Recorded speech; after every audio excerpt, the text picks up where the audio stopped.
Welcome to The Real News. I'm Greg Wilper, joining you from Quito, Ecuador. This is part two of our discussion about the situation in Nicaragua. We're joined by Trevor Evans, professor at the Institute for Political Economy in Berlin, and Camilo Mejia, activist and conscientious objector, originally from Nicaragua. There's clearly some issues that people are definitely protesting against, some serious problems in that sense. But I want to turn to the issue of the protest violence again, which seems kind of, and Camilo called it a coup attempt, and it certainly, given the amount of violence, it seems quite extraordinary. And actually, to those who have observed the situation in Venezuela, it's kind of reminiscent of there. There too, you've had opposition protesters engage in violence and even deadly protests using homemade mortars, street blockades that are also enforced with violence, and even in some cases setting government supporters on fire. And every time somebody is killed, whether it's from state security forces or because of opposition violence, the media and internationally human rights groups immediately blame the government for all of the violence. Now, I'm wondering if this is also what's happening in Venezuela, I'm sorry, in Nicaragua, that this is a conscious strategy to provoke violence in order to actually overthrow the government. Now, if so, if this is the case, first of all, is this the case? I want to get your reactions to that. And if so, why now? Why not simply wait until the next election and field a strong opposition candidate? What do you have to say about that, Camilo? Thank you. Yeah. First, let me go back a little bit to the whole economy issue and say that the Nicaraguan economy is a popular market economy. So you cannot compare the Nicaraguan popular market economy to neoliberal standards of progress. The Nicaraguan people rely, 70% of employment in Nicaragua is driven by small investment and by this market economy. These are people who are given land by the government, who are given farm animals, who are given technical support and money to basically bring up the economy. The result of this has been that 90% of the food that Nicaraguans consume is produced in Nicaragua. And this type of food sovereignty stands in direct contradiction with the neoliberal model, which seeks to destroy a country's economy in order to create a business-friendly atmosphere for big transnational corporations that have not been able to control as much of the economy in Nicaragua as they would like to. And if you go back to the NICA Act and the IMF reforms and things like that, you're going to see a very clear relationship between this neoliberal economic model and this other alternative economic model that has been created by the Sandinista government that represents an existential threat to this neoliberal model, precisely because of what Mr. Evans has said, that this is not something that happens within the context of neoliberal economic models, but as an alternative to it. And it cannot be measured in the amount of money that people earn in dollars. Part of the issue with the IMF is that people in Nicaragua are living longer, and they're not contributing enough to the Social Security system because they're no longer working.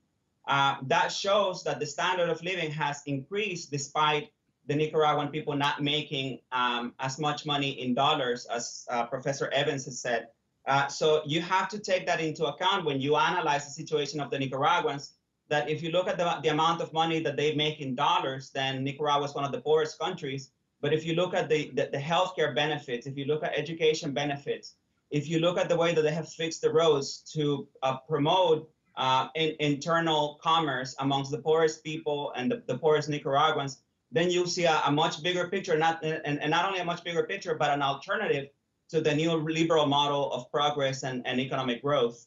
As to the constitutional amendments and President Ortega reelecting himself against the Constitution, this is the case for many countries that never get questioned on their democracy, of countries like France, for instance, Russia, or perhaps Russia does get questioned, but I believe Germany don't have term limits.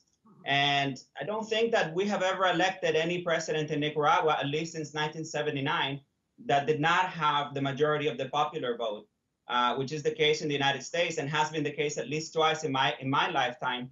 So it is true that there were some dealings by the Sandinista government to be able to get back into power. But let's not forget the fact that Western-style democracy it's very controlled by money and big, powerful interests. And the Nicaraguan, the Sandinista government had to engage in some of those deals to be able to go back to power and be able to reinstate some of these programs that have been cut out.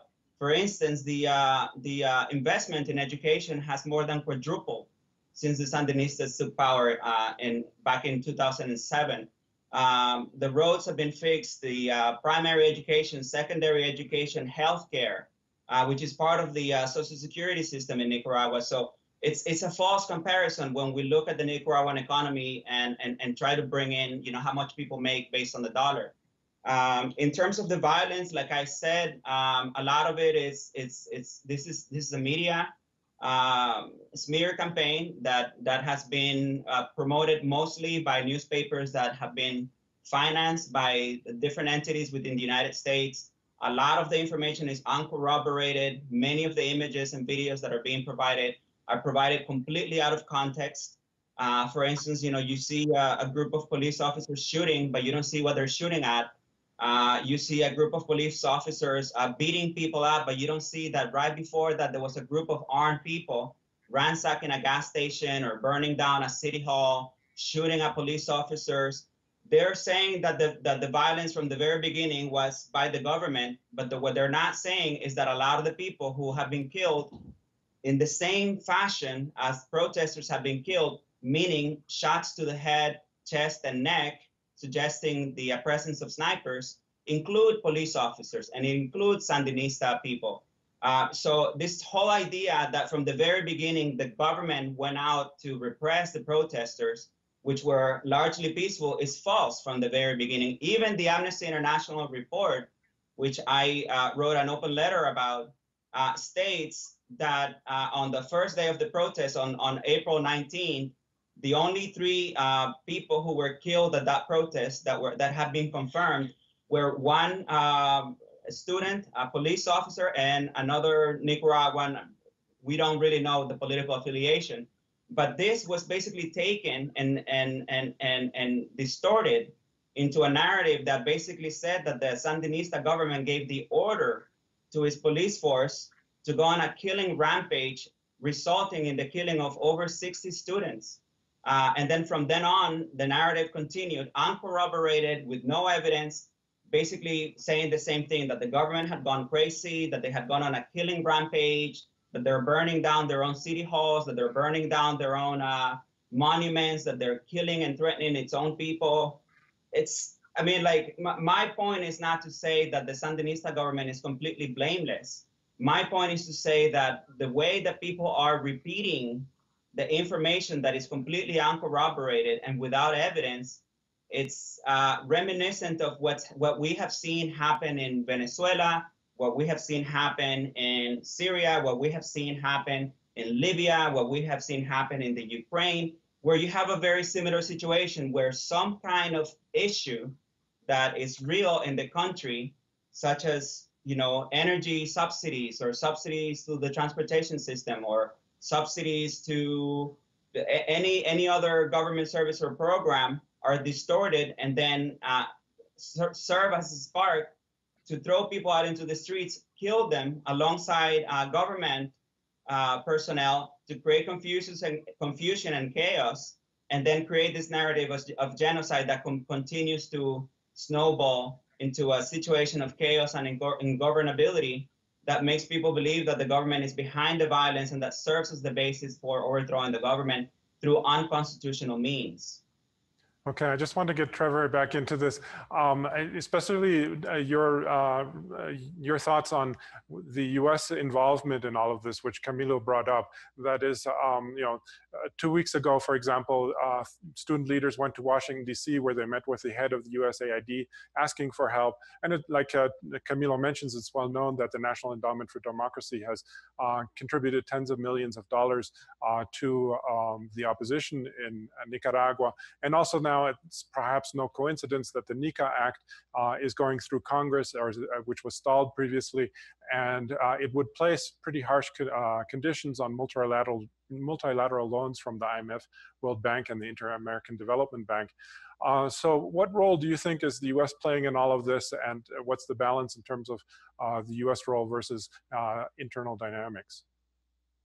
I certainly think that the United States is trying to take advantage of the situation.